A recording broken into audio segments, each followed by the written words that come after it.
প্রথম 1000 টাকার নোট আমি দেখলাম, তাও আমার হাতে। আমি প্রথমে বিশ্বাস করতে পারিনি, আমি বলেছিলাম যে এটা জাল হবে। পরবর্তীতে বুঝতে পারলাম না এটা সত্যি আমাদের দেশের সম্পদ। দেশ স্বাধীন হওয়ার পরে প্রথম একটি 1000 টাকার নোট আমার হাতে আসলো। তবে এটাতে কি কি পরিবর্তন হয়েছে সেটা আমি জানি না।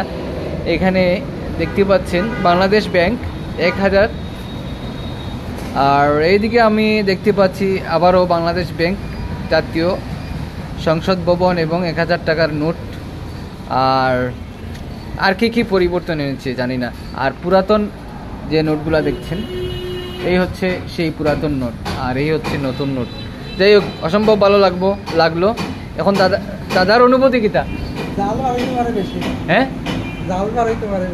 জাল বেশি বার হইতে পারে, মানে সহজ করিয়া দিলে, জাল করার লাগে একদম সহজ করে দিলে। পরিবর্তনে আপনি খুশি নি? না খুশি নি। আমি দাদার কাছ থেকে পয়লা পাইছি 1000 টাকার নোট। দাদাই আমার গিফট করছেন, বুঝছেন নি?